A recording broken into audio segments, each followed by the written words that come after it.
one skill that I teach every year. It's the very first one that I teach before we do claims or evidence, or we talk about essays, or we talk about anything. They need to learn this one skill. And I think it works in grades 4 through adult. I think they should all be learning this skill and practicing it over and over every single year. If you're new here, my name is Robin Mellum, and I am a teacher and an author. I've written books for Disney, HarperCollins, Houghton Mifflin. And when I came back from being an author, I was on the road a lot and came back and I started my own writing program. It's called the Structured Writers Workshop. And it basically takes all the awesome stuff that was in Writer's Workshop that got a little too loosey-goosey, and it puts structure in it. And it is skills-based instead of like 9 weeks of an essay-based. Does that make no sense to me? I don't know why we suddenly started doing that. And I teach my essays in a block of time, and essays are not taught in a workshop model. Skills are. They practice it like they're in a basketball practice. And the first skill that they teach them every year is voice. The reason for that is because when I tried to get published, I was learning all this stuff about how to write a story and all the plotting and everything. And there's so many parts to it. And I kept getting rejected and rejected, rejected. And I'm like, what is it? And once you start getting specific rejections, it's a good thing because they've read it enough to where they can kind of pinpoint what the problems are. And what I was hearing was, I like the idea of this story. The voice isn't quite there yet. And what they mean by that is sort of like a deep point of view, or your voice, your character having a reaction to what is going on around them.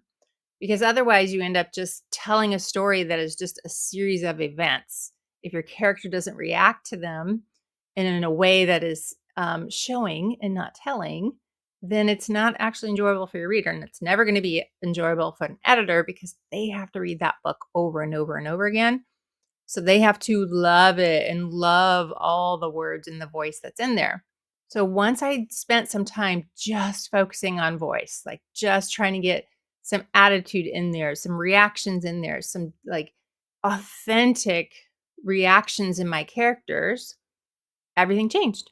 And I got my first book published and I ended up with 10 books and here I am. So the cool thing about teaching voice is that your students can learn this easily. So what I want to do is go over like 3 reasons why you should teach voice, see if I can convince you. And I'm also going to show you some slides of what my voice activity looks like. So let's go to my screen. All right, I have 3 reasons for you why I think you should be teaching voice first. So to get us started, we want to think about our kids as having a writing identity, not something that happens to them. It's not something that is done just for a grade, but to think of themselves as writers. And I know that sounds a little generic, like you should fit, but we actually want to give them the experience of enjoying getting a reaction out of other people when you write. That's why we write, because we want other people to respond to it. And when they do that, when you give them that ability to share with each other, I do trios in my workshop, they love it. They like want to keep doing it over and over because they made somebody laugh or they made someone go, oh, or whoa, that was scary. Just those few little words will turn them around. And this is how we keep them from trying to use AI for everything, because it's something that they wrote and made that got a reaction. They love that. So the voice activity will help them see themselves as writers, and then they start to take risks. And when they take risks and you build that into your program, you allow for that, that's what builds the confidence. Now, voice, like I said, was injecting emotional reactions. There's other stuff to it, but it's talking and explaining a scene and then reacting to it and doing it in a way that only that character would respond. So if you have a character who loves his life and he just thinks this is the best place ever, the things that he notices and responds to will be all the best things, all the things that he loves. Look at this, look at that. if he hates life, if he's bored with it, the only things he's going to point out and notice are the things that he's bored by, which is actually a big life lesson for all of us. Keep that in mind. Okay, reason number 2 is for your reader. And I think it's good to kind of turn this into when you're writing, I want you to think about your reader's experience and use that phrase as much as possible. Not, I want you to think about what I'm looking for as your teacher, your reader's experience. Because later in life, that will become your customer's experience. And customer experience is a whole genre, like a whole industry of people trying to figure out how to get people to enjoy what you do. And so if you are too structured at the beginning there, especially, the writing is going to feel really flat and it's going to not have personality. And they, the other people in their tree are like, I don't really want to read this. So because it's engaging, because they've injected this really cool flair in there, their own attitude into it, they will want to read out loud what they do from this activity. And I'll show you the slides in just a minute.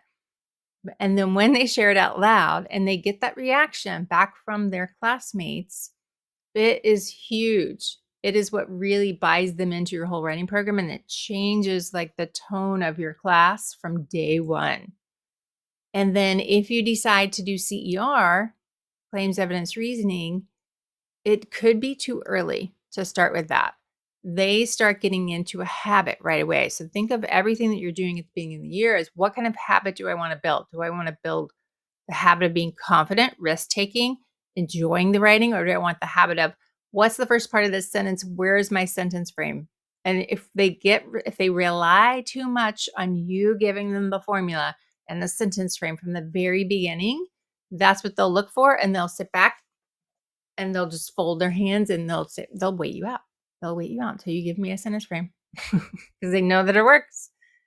So instead of focusing on getting the answer right, help them develop a writer's mindset. And the mindset is, what will my reader's experience be? So what I do is I share some slides with them that define voice. What is it? There's a few definitions in there of how you can add that into your writing and why it's important. And then they do this activity. And so here are some slides of kind of like what it looks like. It's a step by step and it's physical movement.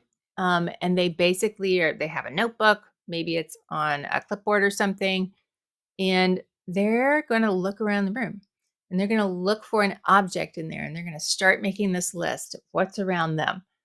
And then the activity will lead them through and say, now, look beyond those things that you just listed.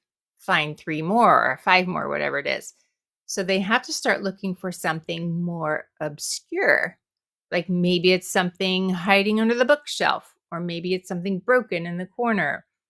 Something that no one would notice if they walked into the room. And then I show them an example of a diary entry of an object that has a lot of attitude about their life. It's a book who has issues with the dictionary. And because the dictionary always knows what he's talking about. So the kids absolutely love this whole, dictionary feud that's going on. And they can do this so quickly and so easily. And you will see them writing like crazy, and it will just set the tone for the rest of the year. And then finally, here's the really cool part of all this. Once they've written a diary entry of the very, very obscure objects in the room, the rule that they're given is that they cannot reveal what the object is. So they have to keep that hidden. And I teach that because that's one of the rules that I teach them in skill number 2 that we'll do next, which is writing a hook. And so once you remind them, like, oh, remember, you've already done this in your voice writing where you're going to keep this a secret. So nobody knows what the object is. And you have them share out their diary entry, and then the rest of the class has to guess what it is. They absolutely love doing this. And I've had teachers tell me that it took them like an extra day to do it because the kids were so jazzed about it and they wanted to share their thing. And it was like, pew, it just skyrocketed. And the reason why this helps is because once their voice is out and they're reading their own writing, they will tend to do it more often. If on that first week they never say anything, they never read their writing, they never get into they're going to be quiet the rest of the time. You have to get them talking and sharing and get them comfortable with that as soon as possible so that once they start the workshop, then when they move into their trios, they're used to reading their work out loud and they love doing it. So you end up creating a culture of we share our work and we value the reader's experience. So if this was helpful, let me know. Tell me what you're doing in your writing classroom. And if you would like some information on my workshop, I will put some links below. See you in the next one.